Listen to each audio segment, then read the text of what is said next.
우리 지난주에 이어서 하나님의 말씀 계속해서 보겠습니다. 시편 136편 1절, 2절 말씀 같이 합독하겠습니다. 시작. 여호와께 감사하라. 그는 선하시며 그 인자하심이 영원하미로다. 신들 중에 뛰어난 하나님께 감사하라. 그 인자하심이 영원하미로다. 아멘.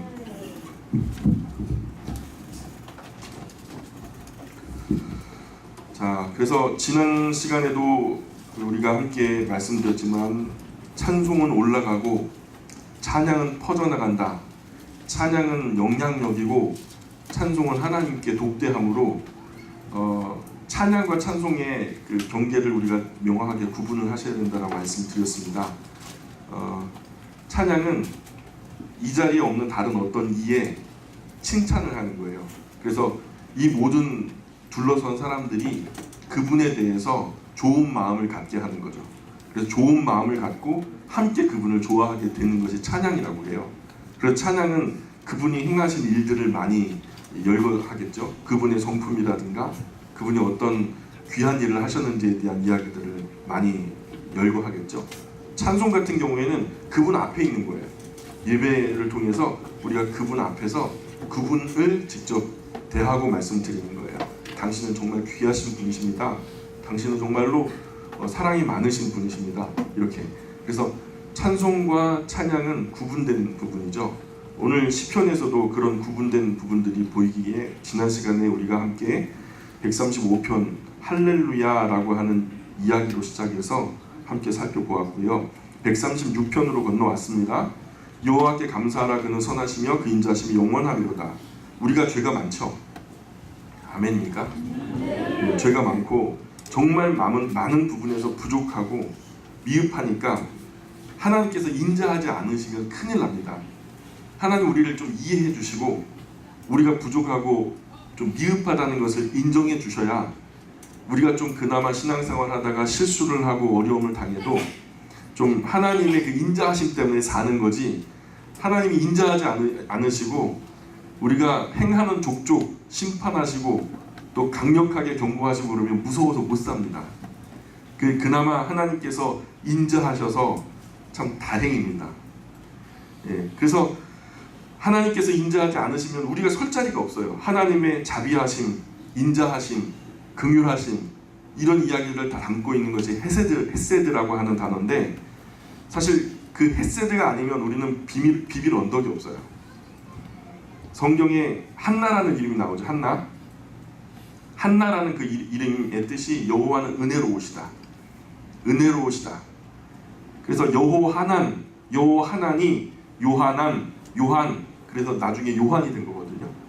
그래서 그 이름이 의미가 바로 여호와는 은혜로우신 분, 은혜로우신 여호와. 그래서 하나님이 선하시고 인자하신 것에 대해서 감사해야 될 줄 압니다. 그것이 아니면 우리는 그분 앞에 설 수조차 없어요. 2절에 볼까요? 제가 한번 읽어드릴 테니까 우리 9절까지 함께 읽는데요. 뒤에 그 인자하심이 영원하미로다. 우리 그 부분은 우리 함께 예배드리는 우리 모두가 함께 해볼까요? 제가 앞부분을 읽어드릴 테니까 2절부터 한번 읽어보겠습니다. 신들 중에 뛰어난 하나님께 감사하라. 주들 중에 뛰어난 주께 감사하라. 홀로 큰 기이한 일들을 행하시는 이에게 감사하라. 지혜로 하늘을 지으신 이에게 감사하라. 땅을 물 위에 펴신 이에게 감사하라. 큰 빛들을 지으신 이에게 감사하라. 해로 낮을 주관하게 하신 이에게 감사하라. 달과 별들로 밤을 주관하게 하신 이에게 감사하라. 예, 그래서 지금 여기 우리가 9절까지 읽어봤는데 주로 뭐에 대한 감사죠? 하나님의 처음에는 인자하심이었지만 2절부터 9절까지는 창조하심의 영광이죠. 그죠? 주제가 있어요. 그냥 막 쓴 게 아니라, 생각나는 대로 막 쓴 게 아니라 나름대로 이 시편을 기록하는 분이 나름대로의 어떤 주제를 가지고 형식을 갖추어서 썼거든요.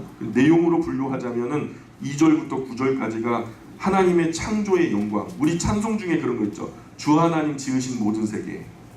예, 내 마음속에 그리워볼 때 그런 하나님의 창조의 영광을 그 찬송한다는 그 의미에서 그 40장 찬송 주 하나님 지으신 모든 세계라는 찬양과 맥락을 같이 합니다. 그래서 136편부터는 6편 10절부터 한번 보실까요? 특별히 창조의 영광에서 더 나아가서 우리 민족 이스라엘이라고 하는 나라를 구원하신 것에 대한 찬양을 하죠. 창조신앙에서 시작됐는데 나중에는 구원신앙으로 연결되어지는 맥락이에요. 더 나아가서 이제는 그 이후에는요, 하나님의 섭리, 또한 하나님의 보호하심, 또 하나님의 심판으로 나아가게 돼요. 주제가 찬양의 흐름이 그렇게 진행돼요. 이 모든 찬양의 시작은 당연히 창조죠. 하나님의 창조하심. 그럼 모든 신앙의 처음은요, 창조여야 해요. 하나님이 세상을 창조하셨다라는 이 고백이 없으면요, 예수님의 구원도 큰 의미가 없어요. 하나님이 세상을 창조하셨는데 창조하심의 은혜를 우리가 잊어버리고 인간이 타락했다는 거예요. 타락한 우리 인간은 결국 멸망에 이를 수밖에 없는 결과 운명이 있었고, 그 운명이 너무 안타까우셔서 사랑으로 예수 그리스도로 육신을 입고 이 땅에 오셔서 우리에게 구원의 길을 여셨다는 거죠. 그렇기 때문에 우리는 예수 그리스도를 통해서 구원에 이를 수 있음에, 창조로 시작해야 예수님의 구원이 무게가 더하고 그 초점이 분명해지는 것이죠. 그런데 많은 분들이 전도지 들고 나가서 제일 먼저 전하는 게 당신은 죄인입니다부터 시작하거든요. 그거 얘기 듣고서 기분 좋을 사람은 어디 있어요? 내가 죄인이라는데. 난 나름대로 다른 사람들에게 밀리지 않을 만큼 선하게 바르게 살려고 노력했다고. 그런 분들 만나면요, 그런 복음은 튕겨져 버리는 거죠. 복음주의적으로 접근하게 되면 그런 일이 벌어져요. 근데 성경적으로 접근하려면 성경이 말씀하는 전도법은 뭐냐면, 하나님이 온 세상 만물을 지으셨고 너 또한 나 또한 우리 모든 인간의 가족을 하나님이 지으셨습니다 라는 것으로 시작해야 구원의 성경적인 서정이 시작되어지는 것이죠. 그래서 우리 창조의 신앙이 기본이 창조인데, 우리 신앙 고백할 때 처음에 뭐라고 해요? 전능하사 천지를 만드신 하나님 아버지를 내가 믿습니다. 구원의 시작이 잘 된 거죠. 이런 신앙의 고백이 참 질서 있게 잘 잡힌 신앙의 고백이에요. 그래서 우리 신앙생활을 하나님이 대충 있는 것으로 간주하고 시작하면 이건 안 되는 거죠. 하나님이 보실 때, 우리가 생각할 때 하나님이 그냥 있는 것으로 대충 그냥 간주해요. 그러면 안 되는 거죠. 확실히 계심을 믿고 확신 가운데 우리 신앙이 시작돼야 되는 거죠. 창세기 1장 1절 처음 들어가면 태초에 하나님이 천지를 창조하시니라. 그것은 우리가 이해하고 논리적으로 따져서 설명할 수 있는 일이 아니에요. 1장 1절에 딱 한 절인데 네 단어가 나오거든요. 태초 하나님 천지 창조. 태초에 하나님이 천지를 창조하셨다 그러잖아요. 우리가 그 네 단어를 이해할 수 있어요? 인간의 이성으로 그것을 어떤 짐작이나 할 수 있겠어요? 태초라는 시점을 우리가 알아요? 하나님이라는 분을 우리가 인지할 수 있나요? 태초에 하나님이 천지는 어디가 끝이에요? 창조하시니라. 창조하심에 무에서 유를 만드신다는데 우리는 그런 예를 본 적이 없거든요. 창세기 1장 1절부터 믿음으로 시작할 수밖에 없어요. 내가 받아들이느냐 받아들이지 않느냐, 내가 이것을 내 마음에 믿기로 작정하느냐 작정하지 않느냐의 선택부터 시작되는 거라고요. 이것은 논리적으로 따져 물을 게 아니에요. 오늘 이 자리에 앉아 계신 저와 여러분은 이것을 믿기로 작정한 그런 사람임을 우리가 믿으시기 바랍니다. 그죠? 우리는 이것을 믿기로 작정한 사람들이에요. 그래서 하나님의 창조가 흐려지면 그 뒤는 아무것도 기대할 게 없어요. A, B, C가 있는데 A가 바로 창조예요. 자, 10절부터 보세요. 똑같은 방식으로 한번 읽어볼까요? 애굽의 장자를 치신 이에게 감사하라. 이스라엘을 그들 중에서 인도하여 내신 이에게 감사하라. 강한 손과 펴신 팔로 인도하여 내신 이에게 감사하라. 홍해를 가르신 이에게 감사하라. 이스라엘을 그 가운데로 통과하게 하신 이에게 감사하라. 바로와 그의 군대를 홍해에 엎드러뜨리신 이에게 감사하라. 그의 백성을 인도하여 광야를 통과하게 하신 이에게 감사하라. 예, 여기가 이제 이스라엘의 구원의 역사를 찬양하고 있는 거죠. 여기까지가 민수기의 기록이에요. 민수기의 이야기를 가만히 읽어보면 그것을 농축하고 추려서 엑기스만 뽑아놓은 것이 10절부터 23절까지 이야기가 될 겁니다. 나아가서 17절부터 보시면 23절까지 한번 계속해서 읽어볼게요. 큰 왕들을 치신 이에게 감사하라. 인자하심이 영원하미로다. 유명한 왕들을 죽이신 이에게 감사하라. 그 인자하심이 영원하미로다. 아모리인의 왕 시온을 죽이신 이에게 감사하라. 그 인자하심이 영원하미로다. 바산 왕 옥을 죽이신 이에게 감사하라. 그 인자하심이 영원하미로다. 그들의 땅을 기업으로 주신 이에게 감사하라. 그 인자하심이 영원하미로다. 곧 그 종 이스라엘에게 기업으로 주신 이에게 감사하라. 그 인자하심이 영원하미로다. 우리를 비천한 가운데에서도 기억해 주신 이에게 감사하라. 그 인자하심이 영원하미로다. 예, 여기까지가 이제 여호수아의 기록이 되겠죠. 여호수아서를 보시면은 이런 내용들이 잘 다루어지고 있는 것을 우리가 알 수 있죠. 하나님은 일부러 이 땅에서 잘나고 똑똑한 사람 선택하지 않으세요. 왜냐하면 잘나고 똑똑한 사람 세워서 하나님의 일을 하다 보면 하나님이 나타나기보다 잘나고 똑똑한 사람들이 스포트라이트를 받더라고요. 주인공이 하나님이셔야 하는데 주인공이 사람이 돼버리고 말더라고요. 그래서 하나님은 미말의 난자 같은 적고 미미하고 부족한 사람, 아주 흠집이 크게 남은 그런 썩어가는 사과 같은, 만삭되어 나지 못한 자와 같은 그런 연약한 사람들을 들어서 대륙을 또 나라들을 변화시키는 것을 우리가 성경을 통해서 만나잖아요. 민족 중에서도 곧 한 세대가 지나면 없어질 나라가 이스라엘이었어요. 이집트의 치하에서 낳는 아들마다 전부 다 나일강에 떠내려 죽여버리는데 그렇게 한 세대 흘려버리면은 씨가 끊어지지 않겠어요? 대가 끊어지지 않겠어요? 결국 그들을 건져낼 테니까 너희들 동의하겠냐? 모세를 보내셔서 하셨던 거예요. 뭐예요? 내 말에 순종한다면 나는 너의 하나님이 되고 너는 나의 백성이 될 것이다. 이거 오케이 할 거냐? 오케이 한다 그런 거예요. 동의했기 때문에 하나님 건져주셨죠. 그리고 그것을 구체화하기 위해서 시내산에 이르러 1년 동안 그 앞에 머물면서 하나님과 하나님 백성 또 하나님을 섬기는 그 방식들을 배우게 된 거죠. 그리고 광야를 여행하는 동안에 그들이 하나님만을 바라보고 사는 법을 훈련하게 되는 거죠. 그게 민수기의 이야기일 거예요. 그죠? 그 약속하신 땅으로 여호수아서를 통해서 들어가게 되는 일이고요. 그래서 곧 없어질 비천한 민족을 택하신 거예요. 대단한 나라를 택하신 것이 아니라 한 종주국의 종속국으로 밟으면 밟혀 죽을 위기에서 건져주신 거죠. 그리고 그 비천한 민족에게 하나님의 이름을 주셨어요. 나는 너의 하나님이다. 내가 너의 기업이다. 이 놀라운 이름을 주신 하나님께 감사하자는 얘기예요. 예수님께서 선택하신 제자들 12사도도 변변한 인물이 없어요. 12사도들 배경 출신들을 가만히 보세요. 12명 중에서 7명은 다 시골 촌동네 출신이에요.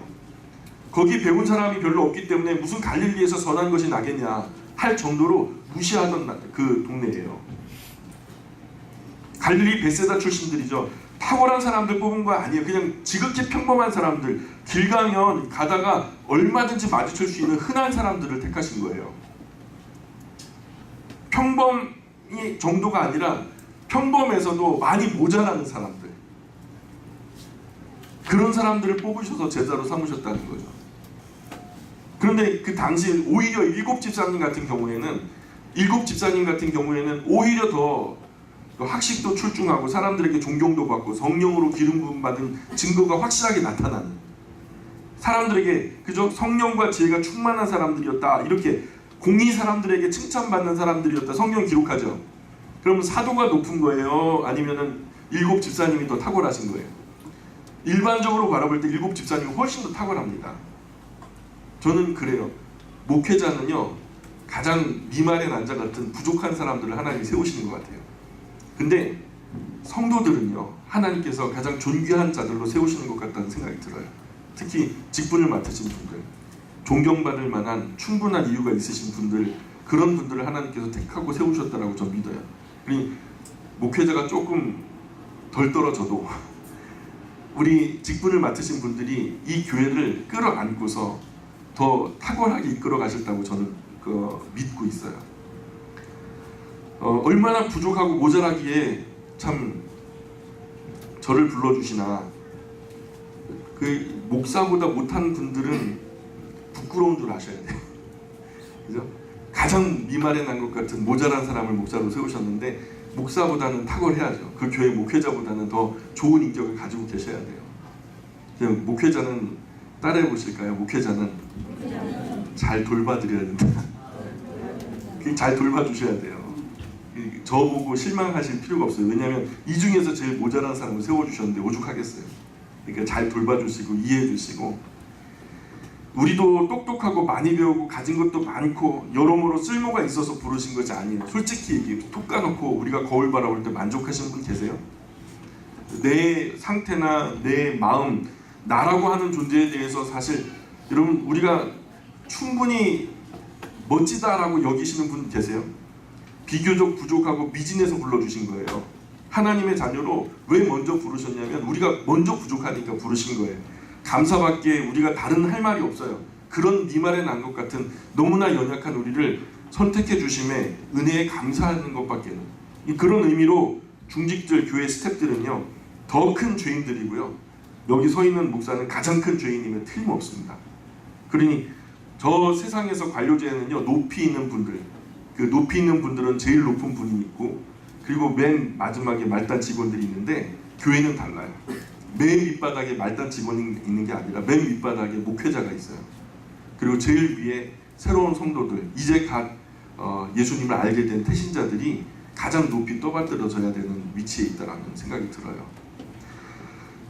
그래서 이 거룩한 공동체에서는 높여주실수록 스스로 낮아질 줄 알아야 돼요.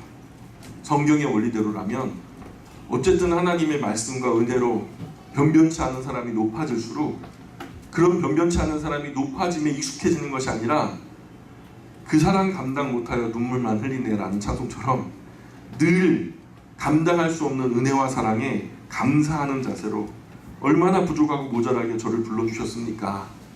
이런 부끄러운 마음에 더 겸손하고 더 낮아져야 되리라고 저는 믿어요. 하나님 우리를 비천한 중에 선택하셨습니다. 아멘입니까? 예, 그래서 24절 볼까요? 24절, 25절 똑같은 식으로 한번 읽어볼게요. 우리를 우리의 대적에게서 건지신 이에게 감사하라. 모든 육체에게 먹을 것을 주신 이에게 감사하라. 하늘의 하나님께 감사하라. 예, 그래서 전에도 말씀드렸지만 사람이 할 수 있는 최고의 행동은, 사람이 사람으로서 할 수 있는 최고의 행동은 하나님께 대한 감사입니다. 단연코 말씀드리는데 하나님께 대한 감사예요. 감사로서 표현할 때 가장 탁월하게 감사를 표현할 수 있는 길은요 바로 예배라고 하는 겁니다. 오늘 우리가 예배를 드리고 있죠. 그래서 일반적으로 하나님께 감사하지 않는 사람은 사람에게도 감사하지 않아요. 가만히 보세요. 예배 똑바로 못 드리는 분들은요 사람도 별로 감사하지 않아요. 감사한 마음이 없는 사람은 절대로 행복할 수 없죠. 인간 최고의 지성은 하나님께 대한 감사를 깨닫는 사람이에요. 인간 최고의 선함은 하나님을 향해서 감사하는 사람이죠. 인간 지성이 도달할 수 있는 최고의 지성의 정점에 도착하면요 그 최고의 정점에서 하나님을 인식하게 돼요. 아, 하나님, 우리가 알 수 있는 인간 지식의 총동원에서 가장 고급 지식을 얻는다면 예수 그리스도를 아는 지식이 가장 고상함이라. 예수님, 그렇다고 예수 그리스도만 중요한 게 아니냐. 예수님이 스스로 말씀하시길 나를 본 이는 곧 아버지를 본 것이다. 말씀이 육신이 되어 우리 가운데 거하자. 하나님께서 육신을 입으셔서 우리 가운데 보이도록 나타나신 것이 예수님이세요. 사람들 흔히 그러잖아요. 예수님 한번 보여주면 내가 믿을게. 여러분 보여주면 믿을 것 같죠? 천만의 말씀이다. 2000년 전에 그것 때문에 오셨거든요. 유구한 사람들이 하나같이 하는 말이 하나님 한 번만 보여주면 믿을게. 그래서 하나님께서 육신을 입고 이 땅에 오셔서 보여주셨어요. 나를 본 거로 아버지를 본 것이다 라고 말씀하셨는데 그들이 믿었나요? 봐도 못 믿어요. 죽은 사람 살리면 믿어줄게. 죽은 사람 살렸는데 믿어주던가요? 기적 일으키면 믿어줄게. 믿던가요? 전혀 아니거든요. 신앙, 믿음이라는 것은요 그런 기적이나 죽은 사람 살아난다든가 하나님이 눈에 보이게 나타나서 믿게 되는 게 아니고요. 따라해볼까요? 믿음은 들음에서 난다. 제대로 들으셔야 돼요. 듣고 내가 그것을 믿게 되는 것은 내 인격이에요. 그 인격이 가장 중요한 원리는 뭐냐면 자유라는 거예요. 자유로 할 수 있는 최고의 일들은요 선택이라는 거죠. 그 선택, 내가 이것을 선택할 수 있고 저것도 선택할 수 있는데 내가 하나님을 믿기로 받아들이기로 선택하는 것, 사랑하기로 선택하는 것. 그래서 하나님께 대한 우리 인간 최고의 지성을 가지고 할 수 있는 것, 하나님을 인식하는 것, 그죠? 세상 가운데 살다 보면은 우리 마음이 한없이 높아지죠. 그러면 감사가 사라져요.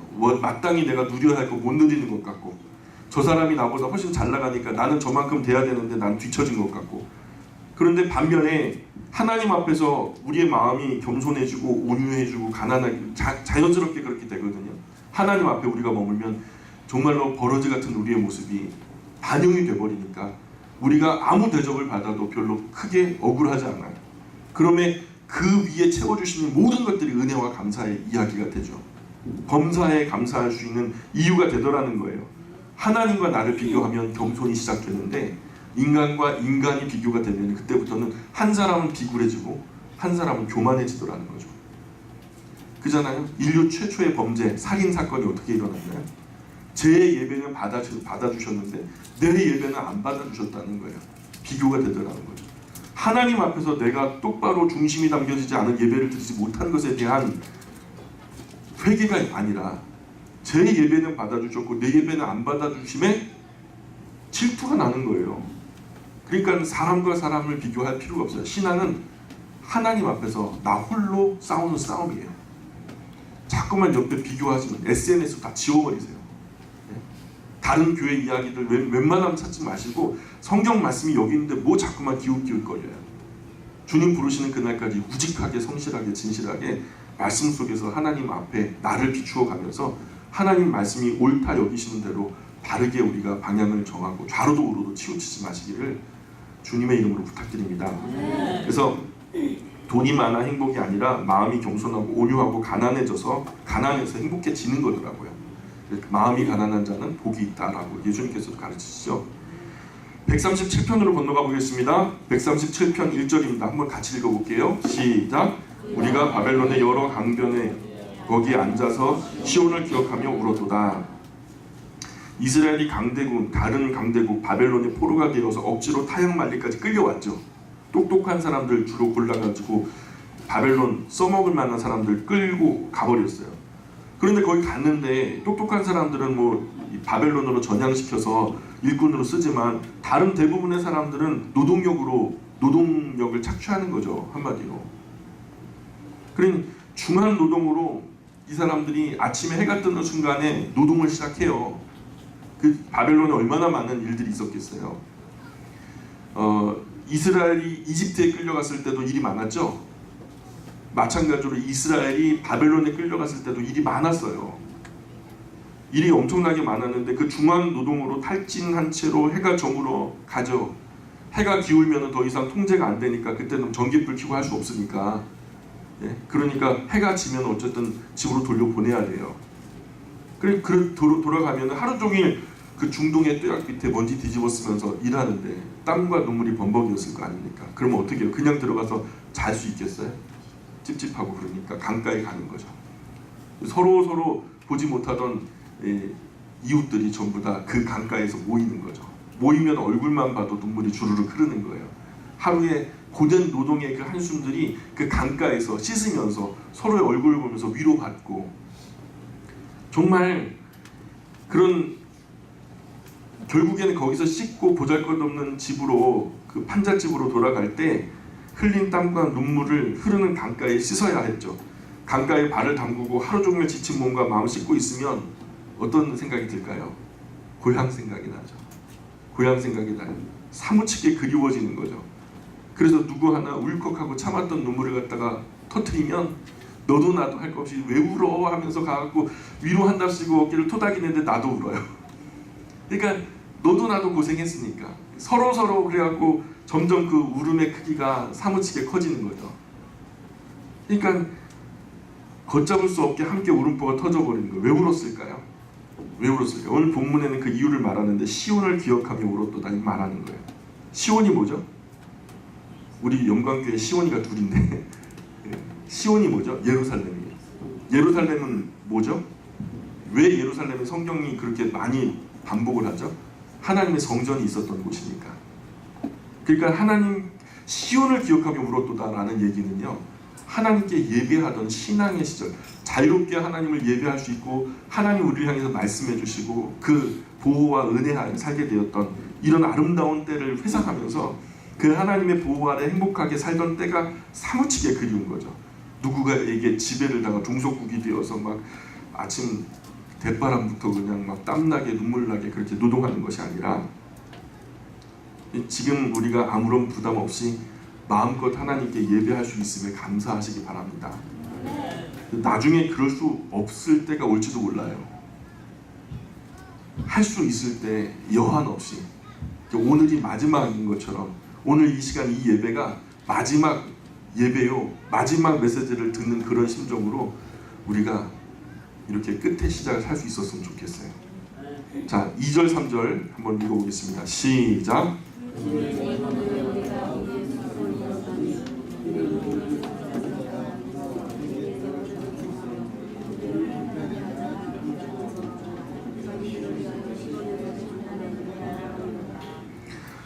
예, 많이 피곤하시군요.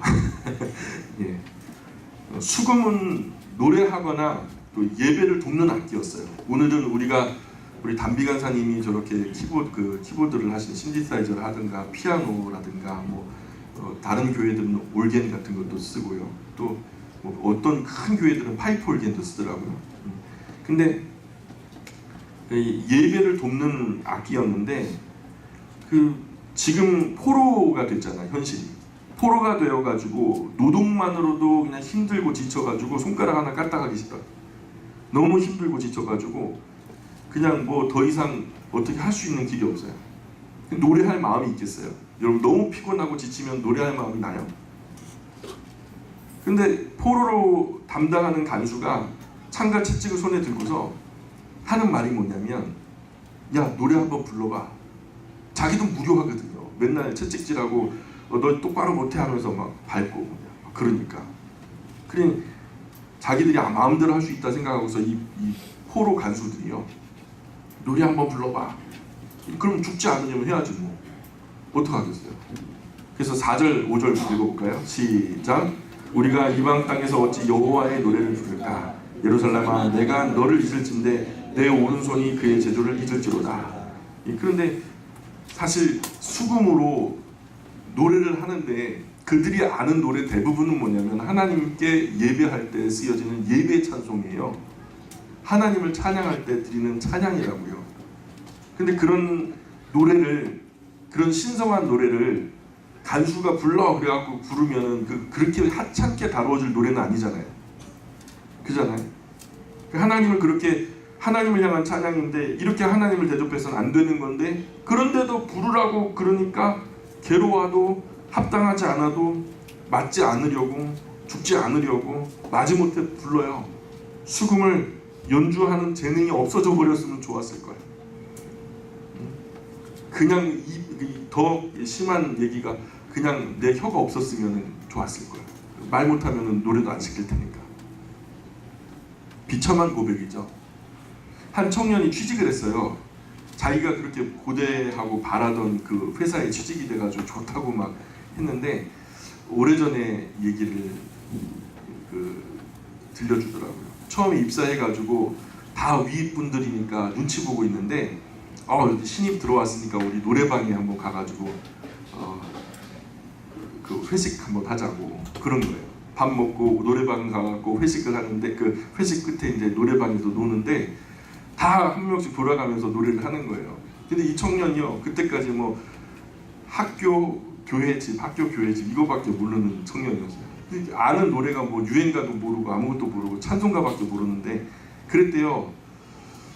저 찬송가밖에 모르는데요. 그랬더니 그분이 그러더래요. 야 찬송가라도 해. 분위기 망치지 말고 앞으로 찍히기 싫으면 똑바로 해. 막 그렇게 협박을 하더래요. 그래서 이 찬송가는 그렇게 부르는 게 아닌데 하고서 어쩔 수 없이 마이크를 들고 찬송가를 불렀다는 거예요. 근데 그게 참 그냥 술자리 흥을 띄우려고 부를 그런 노래는 아닌데 하면서 하나님 앞에 죄송하기도 하고 참 그랬다는 거죠. 아마 그 청년이 느꼈을 그 마음, 바벨론 강가에 선 이들이 그 간수가 강제로 막 노래를 시킬 때 그런 마음이 아니었을까. 하나님 앞에 죄송하기도 했다는 거죠. 그래서 선지서의 고백대로라면 그때는 선지서의 고백대로라면은 그들이 예루살렘에 있을 때 말이에요. 예루살렘에 있을 때 마지막 포로로 끌려가기 직전의 현상이 어땠냐면, 야, 하나님 예배 드리는 거 왜 이렇게 번거롭냐, 왜 이렇게 범패스러운 거, 야, 예배 날 또 왔다, 야, 아이고 우리 목사님 말씀 되게 길다, 야. 그냥 예배가요 부담이 되고, 그 예배가 그냥 번거롭고 범패스럽고 부담스럽고 막 그런 거, 그렇게 했다는 거죠. 우리가 잘 알잖아요. 선지서를 이미 지나왔으니까. 그런데 지나고 나니까 그때가 복이었던 거죠. 이거를 뚫고 나가면 자유가 시작될 것 같은데, 오히려 뚫고 나가서 지금 포로지에 와보니까 이게 구속이고 하나님 안에 있을 때가 참된 자유였다는 거죠. 그 예배, 그 신앙, 그 삶이 그렇게 사무치게 그립고 그리워서 눈물이 나더라는 거예요. 6절 볼까요? 6절 시작. 내가 예루살렘을 기억하지 아니하거나 내가 가장 즐거워하는 것보다 더 즐거워하지 아니할진대 내 혀가 내 입천장에 붙들지로다. 그래서 차라리 예루살렘에서 하나님을 섬기며 살던 일이 기억나지 않았다면 덜 비참했을 텐데, 과거 그렇게 하나님을 신앙하며 또 평화롭게 아름답게 하나님 예배하던 삶, 그 삶이 기억나지 않았으면 오히려 좋았을 텐데, 그러면 지금 하는 노래가 오히려 즐겁고 더 즐거웠을 텐데, 즐겁게 노래하지 않으면 내 혀가 입천장에 붙어도 좋을 만큼 행복하고 즐겁게 하나님을 찬양할 수 있었을 텐데, 지금이 그런 상황이 아니라는 거죠. 지금 내가 하나님을 이제 막 섬기는 것이 아니라 과거로부터 섬겨왔던 존재로서 과거 얼마나 좋은 신앙의 여건, 삶의 행복이 있었는가를 아는 사람으로서 지금 현재의 찬송을 하려고 하니까 비참해지는 거죠. 7절입니다. 같이 읽어볼게요. 시작. 여호와여, 예루살렘이 멸망하던 날을 기억하시고 에돔 자손을 치소서. 그들의 말이 헐어버리라 그 기초까지 헐어버리라 하였나이다. 예루살렘이 멸망하던 날, 거기다 밑줄을 한번 그어보실까요? 그때가 주전 586년이죠. 586년 5월 7일부터 10일까지 온 예루살렘 성이 불탔어요. 하나님의 성전도 그때 불탔던 날이죠. 말리는 시누이가 더 밉다는 얘기 있잖아요. 그죠? 바벨론이 와서 예루살렘을 치는데 옆에 형제 나라인, 형제 민족인 야곱과 에서 아니겠습니까? 야곱이 이스라엘이 되고 에서가 에돔족이 돼요. 그러면 형제고 서로 어려움을 당하면 서로 보호해주고 보살펴줘야 되는 민족인데, 에돔 자손이, 야곱의 자손이 이스라엘이 고난을 당할 때 뭐라 그러냐면, 야, 헐어버려라, 그거까지 거 헐어버려라, 야, 그 기초까지 다 헐어버려라 하면서 막 비아냥거렸다라는 거예요. 야, 잘한다, 다 무너뜨려라, 그냥 알뜰하게 다 무너뜨려라, 야, 뿌리까지 다 뽑아버려라, 그냥. 그렇게 이스라엘이 망하는 것을 고소하다고 막 박수치면서 옆에서 거들었다는 거예요. 자기 형제 민족인데 그런 짓을 했다는 거죠. 그래서 지금 그게 상처가 된다는 거죠. 8절 시작. 멸망할 딸 바벨론아, 네가 우리에게 행한 대로 네게 갚는 자는 복이 있으리로다. 바벨론 사람들이 우리에게 했던 짓을 누군가 바벨론에게 행하는 사람은 복이 있을지어다, 그렇게 하는 거예요. 바벨론에게는 저주가 되고 바벨론을 공격하는 사람에게는 축복이 되겠죠. 이게 축복이에요, 저주예요? 좀 바벨론에는 축복일 테고 그대로 갚는 자에게는 복일 테고 바벨론에게는 저주가 되겠죠. 누가 그렇게 했대요? 메데 페르시아 고레스가 그렇게 했죠. 참 복이 많은 사람이에요, 그죠? 그러면 바벨론이 어떤 끔찍한 짓을 예루살렘에게 했다는 말이에요. 9절 볼까요? 9절 시작. 네 어린 것들을 바위에 메어치는 자는 복이 있으리로다. 바벨론이 이스라엘과 전쟁을 할 때에 군인과 군인이 싸운 거잖아요. 그건 어쩔 수 없어요. 군인과 더불어서 뭐 죽고 살리고 하는 뭐 전쟁의 기록이 뭐 역사, 인간의 역사인데 뭐 어쩌겠어요. 그런데 성경의 병행 기록을 보면 약한 민족이 아기 벤 부인의 배를 갈라요. 그리고 그 배에서 아기를 끄집어내서 그거 살겠다고 발버둥 치는데 그 아기를 엄마 보는 앞에서 반석에 메어쳐 죽여버렸다는 거죠. 힘없는 노인도 막 학대하는 거예요. 조롱하고 장난감처럼. 그래서 노인들이 아이고 이런 걸 보기 전에 일찍 죽어버려야 되는데, 내가 이런 꼴 오래 사니까 별꼴 다 본다, 이런 걸 보기 전에 죽어버려야 되는데, 이런 얘기를 했다는 거예요. 이 일이 있은 후에 하나님을 진노하게 해서 따로 징벌을 하세요. 잔혹한 전쟁이라도 룰은 있어요. 아무리 사람이 죽고 살리는 그런 전쟁이라도 전쟁의 기사를 보면은 닥치는 대로 그냥 어린이나 부녀자나 노인을 학대하는 게 아니에요. 한때 프랑스 연합군과 오스트리아 군대가 전쟁하는데 거의 뭐 이 병사들이요 서로 자기들이 훨씬 더 잔악하다, 공포심을 서로의 민족에게 심어주기 위해서 저질렀던 그 만행이요 눈으로는 볼 수 없을 정도로 잔혹한 일들이었어요. 악마적인 일들을 막 벌이는 거예요. 이 강대에서 입에 담지 못할 그런 이야기들이 막 적혀 있더라고요. 이 참상을 보니까 1864년인데 프랑스 청년 사업가였던 장 앙리 뒤낭이라는 사람이 그런 전쟁의 참상, 이 악마적인 그 참상을 보게 된 거죠. 이런 것을 보면서 아무리 전쟁이라도 우리가 인간의 존엄만큼은 지켜야 되지 않겠냐 해서 제네바 협정이라고 하는 일명 적십자 협정을, 적십자 협약을 이렇게 기초를 놓아요. 그리고 각 나라들에게 조인을 받으면서 다니죠. 그 이후로 최소한 부상을 당한 부상병 나르는 호송 차량이라든가 야전 병원에서 지금 부상을 당한 그 군인들이나 민간인들을 치료하는 그 야전 병원이라든가 그런 부분들은 중립지대로 보고 공격하지 않기로 그렇게 협약을 맺죠. 아무리 그리고 포로가 되었다고 해도 그 포로에 대해서는 어쨌든 전쟁에서 전투에서 졌으니까 그 이후에는 더 이상 데미지를 주지 않는 것으로 해서 비인간적인 그 악마적인 폭주를 막으려고 애를 썼어요. 이 전쟁은요 사람을 미치게 만드는 것 같아요. 예, 그런 이야기가 137편에 쓰여 있죠. 예, 138편으로 가볼까요? 138편 1절부터 한번 보겠습니다. 내가 전심으로 주께 감사하며 신들 앞에서 주께 찬송하리이다. 내가 주의 성전을 향하여 예배하며 주의 인자하심과 성실하심으로 말미암아 주의 이름에 감사하오리니 이는 주께서 주의 말씀을 주의 모든 이름보다 높게 하셨습니다. 내가 간구하는 날에 주께서 응답하시고 내 영혼에 힘을 주어 나를 강하게 하셨나이다. 여호와여 세상의 모든 왕들이 주께 감사할 것은 그들이 주의 입의 말씀을 들음이오며 그들이 여호와의 도를 노래할 것은 여호와의 영광이 크심이니이다. 아멘. 그래서 주님의 말씀, 주의 입의 말씀, 여호와의 도, 온 세상 모든 신들과 왕들의 권세보다 높고 더 영광스러운 거라는 거죠. 그러니 만왕의 왕이신 거죠. 만주의 주가 되시는 하나님을 이렇게 찬송하고 있고요. 6절부터 볼게요. 여호와께서는 높이 계셔도 낮은 자를 굽어 살피시며 멀리서도 교만한 자를 아심이니이다. 내가 환난 중에 다닐지라도 주께서 나를 살아나게 하시고 주의 손을 펴사 내 원수들의 분노를 막으시며 주의 오른손이 나를 구원하시리이다. 여호와께서 나를 위하여 보상해 주시리이다. 여호와여 주의 인자하심이 영원하오니 주의 손으로 지으신 것을 버리지 마옵소서. 그래서 이 땅에 지극히 작은 자도 살피시고 교만 떠는 사람도 다 이미 알고 계세요. 그러니까 우리가 굳이 교훈 주려고 하면 안 돼요. 얄밉고 참 못되게 살고 그래서 얌체같이 살고 그래서 막 내가 갚아주고 싶죠. 그럼 복수는 나의 것이 아니에요. 세상은 복수는 나의 것이라고 하는데 신원하시는 하나님께 있다라고 하는 것이 성경이 가르치네요. 그래서 우리에게 비인격적으로 좀 이유도 없이 막 우리를 갖다가 박대하고 또 어렵게 하는 사람이 있어요. 과거로부터 지금까지 꼭 있어왔고 지금은 더 많은 사람들이 그런 좀 비인격적인 사람들이 많아졌거든요. 우리 그리스도인들이 이런 사람들과 부딪히면요 결국에는 진흙탕에서 싸우는데 누구 하나는 진흙탕에서 깨끗하게 남을 수 있는 사람이 있나요? 싸움을 피해야 되는 거예요.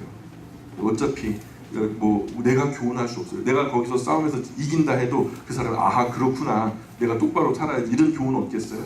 못해요. 하나님도 못하셨는데 우리가 어떻게 교훈을 줄 수 있겠어요? 그 신원하심을 하나님께 맡겨드리고 우리가 그런 지저분한 싸움, 그런 지저분한 전쟁에서 좀 뒤로 물러나 앉고 하나님께서 대신 하시도록 하나님은 하시면요 뒤탈이 없어요. 아주 깔끔하게 일을 처리하시고 무엇보다도 그 하나님을 넘어서는 권위는 세상에 존재하지 않으니까요. 우리가 하면은요 꼭 부작용이 일어나요.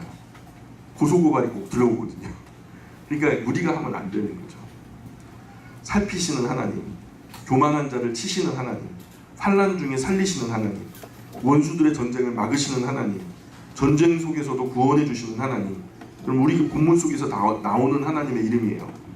억울하게 손해본 거 보상해 주시는 하나님, 신원하시는 하나님, 그런 인자하시고 영원하신 하나님, 당신의 손으로 지으신 이 하찮은 죄인도 버리지 마옵소서. 이런 찬양이 바로 오늘 우리가 읽었던 138편의 시편입니다. 기도하겠습니다. 하나님 아버지의 인자하심을 인하여 감사합니다. 행한 대로라면 벌써 12번 더 주고 마땅한 죄인이지만 오늘 하나님 존전 앞에서 예배자로 설 수 있도록 보호하시고 인도하여 주신 하나님 감사합니다. 앞으로 남은 저희 인생도 불쌍히 여겨주시고 긍휼히 여겨주시고 용서하여 주옵소서. 미천한 저희들 하나님의 선하심과 인자하심에 기대어 삽니다. 베푸신 은혜를 감사하게 하시고 하나님의 귀한 말씀을 저희 안에 있게 해주셔서 그 말씀이 저희 삶의 원리가 되게 하여 주옵소서. 하나님의 말씀처럼 저희의 삶도 거룩하게 변화되기를 소원합니다. 예수님 거룩하신 이름 의지하여 기도합니다. 아멘.